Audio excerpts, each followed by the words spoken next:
हे guys, welcome to new blog. स्वागत आहे आपल्या पुन्हा एकदा ब्लॉग मध्ये. आपण असं चॅलेंज घेतलं युट्यूब चॅनल वरती की आपण जे गुगलच्या मॅप मध्ये गाव नसतात त्या गावामध्ये जाऊन त्या गावाचं शूट घ्यायचं असं आपण एक चॅलेंज घेतलेला आहे. त्याच चॅलेंजला आपण कंप्लीट करण्यासाठी फर्स्ट गाव आपल्याला भेटलेलं आहे सावतखेड. सावतखेड गाव म्हणजे सोलापूर जिल्ह्याचं जे मॅप असतं ना त्या मॅप मध्ये हे गावाचं नावच नव्हतं. मग आपण ह्याचे मार्ग म्हणजे आपले जे काही मित्र होते त्यांना विचारून करून जे कुमट्याला राहत होते लोक त्यांच्याशी संपर्क करून आपण शेवटी या गावात पोहोचलेला आहे. आणि ह्या गावात तुम्ही बघू शकता, या गावाला येण्यासाठी खूप संघर्ष करावा लागतंय. पावसाळ्यात तर येणं शक्यच नाही. या गावाला रोड तर अजिबात चांगलं नव्हतं, खड्डे होते, पूर्ण चिखलात गाडी गेली. तुम्ही व्हिडिओमध्ये बघू शकता. तर आपण त्याच गावाचं पूर्ण हिस्ट्री जाणून घेणार आहे आणि गाव कसं आहे तुम्हाला दाखवणार आहे. तर व्हिडिओच्या शेवटपर्यंत राहा. मग काय, मी माझ्या मित्रांना घेऊन त्या दिशेने निघालो. असं वाटलं नव्हतं की एवढा रस्ता तिथला खराब असेल, पण मनात जिद्द ठेवलो, जायचं म्हणजे जायचं. गावाला जाताना एवढं संघर्ष करावं लागलं की आम्हाला गाडीवर न उतरून गाडी तिथनं पास करावं लागलं.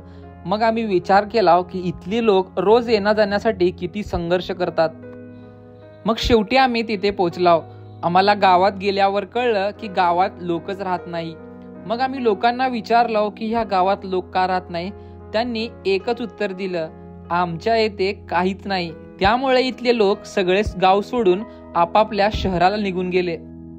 मग आम्हाला भेटले गावात एक आजी जे घरात एकटेच राहतात. मग आम्ही त्यांना विचारलो, आजी तुम्ही एकटे का राहता. मग त्यांनी असं उत्तर दिलं की बाळा, आमच्या गावात काहीच नाही. काम करायला माझे पोरं गावाकडे गेलेत म्हणून मी इथे एकटीच राहते. आजीचं घर बघितलं तर पूर्ण गळतं घर आणि आजीच्या घरात काहीच नव्हतं. फक्त जिथं बघील तिथे अंधाराच अंधार दिसत होता. आजी म्हणले, काय करू बाळा, राहावं लागतंय, गाव आहे आपलं. मग मला वाटलं एकच घर असेल गावात, त्यामुळं मी त्या आजीचा व्हिडिओ काढून निघतच होतो. मग तिथून एक दुसरी आजी माझी वाट पाहत होती. मला म्हणत होती, बेटा इधर आ, मेरा भी घर की हालत बहुत बेकार है, तू मेरा भी घर एक बार देख. त्या आजीची आवाज ऐकून मन थांबलं नाही. मी थेट त्या आजीकडे गेलो. मग आजीने मला बघितलं. आजी मला बघून हसली, म्हणाली, बेटा अच्छा हुआ तू मेरे पास आया, मेरे घर की हालत बहुत बेकार है. मग मला वाटलं मी त्या आजीच्या घरी गेलो. त्या आजीच्या घरी मागील 12 वर्षापासून लाईटच नव्हती. त्या आजीला ना लेकरं होते, ना त्यांचा नवरा होता, ना मुलगी ना मुलगा. आजी मागील कित्येक वर्षापासून त्या गावात एकटी राहत होती. मग मी आजीला विचारलो, आजी तुम्ही काम काय करता. ती आजी म्हणली, एकाचं शेत सांभाळायला दिलेत, मी तिथं जाऊन शेळ्या राखते. जे काय मिळेल त्याचंच आणून रोज जेवण करते आणि झोपते. पण ती आजी मला एक म्हणली की मी ह्या गोष्टीत खूप आनंदी आहे. मग त्या आजीला मी म्हणलो, चला आजी मी जातो. ती आजी म्हणली, बाळा थांब, तू खूप लांबून आलाय. म्हणून ती आजी त्याच्या घरातील चूल पेटवली आणि माझ्यासाठी चहा ठेवली.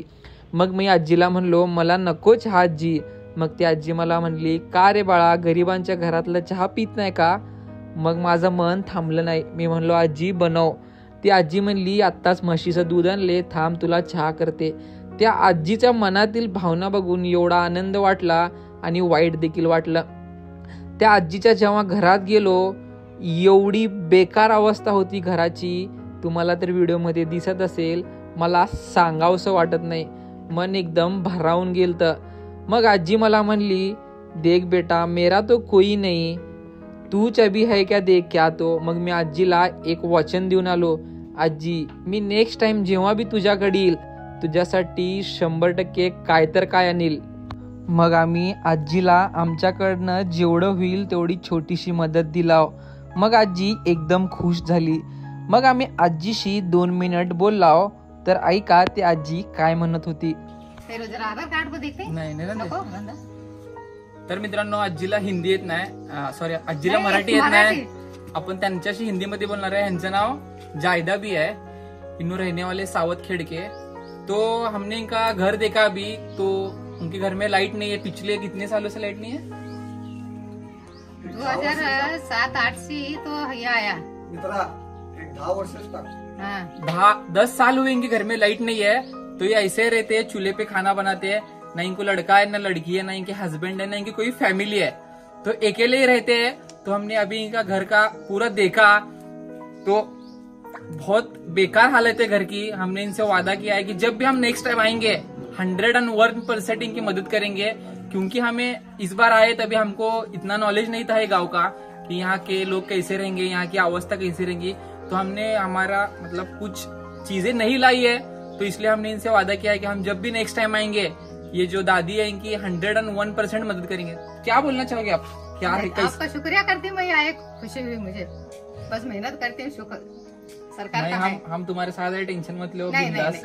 ऐसा नहीं, कुछ मैं टेंशन नहीं। लेको नहीं बोलती, नहीं सही नहीं, खुश है मैं। ये देखो हाँ सरकार का है, रेशने का है, मुझे मेहनत करती मैं, हाँ पर ऐसे घर में जरा हमारा माहौल ऐसा नहीं, होता लाइट बीट का खाली हाँ करो, हाँ लाइट का करो बाबा, लाइट का 100% करेंगे दादी, हम करेंगे। तुम्हारे दादी जैसे। भाई कोई शिकायत नहीं है मुझे, ये तो है ओके, देखो। चल चल बाबा, ओके हाँ। दुआ हम मेरी है तुम्हारी नाही. दुआ हमारा दुआ देव बस क्या हाँ नको. दुआ तो होना चाहिए, ऐसा क्यों करते. मग त्या आजींशी बोलणं झाल्यावर आम्ही असंच गाव बघत निघत होतो. मग आम्हाला एका आजोबांनी आवाज दिली की राजा इकडे ये, माझं बी घर गळका आहे बघ, तेवढं ते पण दाखव की. मग आम्ही त्या आजोबाकडे गेलो, आजोबांशी बोलणं केलं. आजोबा म्हणाले माझं ह्या जगात कोणी पण नाही, माझी बायको होती पण ती सुद्धा वारली. हे ऐकून वाईट वाटलं.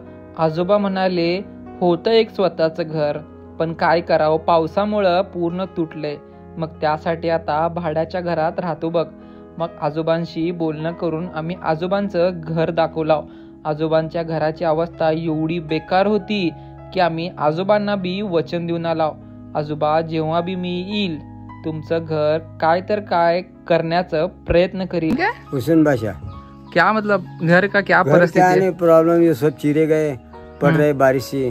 कौन कौन रहते तुम्हें घर में? अभी मैं अकेला चला फिलोग को. अकेले से रहते? हाँ. कितने सालों से रहते हैं? ये अभी 7-8-10 साल हुआ अभी. ठीक आहे चलता. मग त्या गावात लहान लेकरं होते हे आम्हाला अगोदर माहितीच होतं. मग आम्ही त्यांच्यासाठी काही नोट्सबुक, चॉकलेट, बिस्किट घेऊन गेलतो. मग ते आमच्या मागं फिरत होते. मग आम्ही त्यांना एका ठिकाणी बोलावलाव आणि सगळ्यांना ते गिफ्ट दिलाव. ते लेकरं एवढं खुश झाले, म्हणाले दादा आजपर्यंत आमच्या गावात असं कोणच आलं नाही जे आम्हाला गिफ्ट देईल, तू पहिला आहे बघ दादा, असं सांगत मला आणि माझ्या मित्रांना थँक्यू दादा असं म्हणून ते तिथून निघून गेले. मित्रांनो, हे होतं सावतखेड गाव, जे सोलापूर जिल्ह्यातच आहे. पण असं माहीत होतं की हे जिल्ह्यात नसून नकाशात पण नाही. मग त्याच गावाला आम्ही आज गेलतो. तिथली परिस्थिती एवढी बेकार होती की अक्षरशः डोळ्यात पाणी येत होतं. तर मित्रांनो, आम्ही असंच तुमच्यासाठी प्रत्येक गाव एक्सप्लोर करणार आहोत. तर मित्रांनो, तुम्ही पूर्ण व्हिडिओ पाहिला असेल. हे जे सावतखेड गाव आहे सोलापूर जिल्ह्यात आहे. हे गाव मॅपमध्ये नव्हतं, तरी पण आपण आमच्या मित्राच्या मदतीने सगळं गाव हुडकून बरोबर त्या गावात आलो. त्या गावाच्या लोकांची चर्चा केला. तिथल्या काही एक आजीबाई होती, तुम्ही त्यांचा व्हिडिओ बघितला असेल. त्यांच्या घरात 10 वर्षांपासून लाईट नाही. आम्ही त्यांना वचन देऊन आलो, जेव्हा पण आम्ही मागच्या वेळेस त्यांच्याकडे येईल तुम्हाला 100% मदत करेल. आम्ही आमच्याकडे आता जेवढी मदत होईल त्या आजींना मदत केला. आणि दोघा-तिघांना आम्ही जे एक लहान लेकरू आहे त्यांना पप्पा नाही, त्याला आम्ही असं म्हणलो की तुला जे बी पाहिजे असेल आमच्याकडनं मदत हवी ते आम्ही करायला तयार आहे. तर मित्रांनो, तुमच्याकडनं एकच इच्छा आहे, तुमच्याकडनं तर आम्ही काय मदत मागत नाही, फक्त आमचा व्हिडिओ शेवटपर्यंत बघत जावा, चॅनलला सबस्क्राईब करत जावा, व्हिडिओला शेअर करा. कारण तुमच्या एका व्ह्यूजनी आमच्याकडे पैसे जमा होतात. आम्ही त्याच पैशांची मदत ह्या लोकांपर्यंत करणार आहे. तर प्लीज व्हिडिओ शेवटपर्यंत बघत जावा, व्हिडिओला शेअर करत जावा आणि चॅनलला सबस्क्राईब करत जावा. धन्यवाद.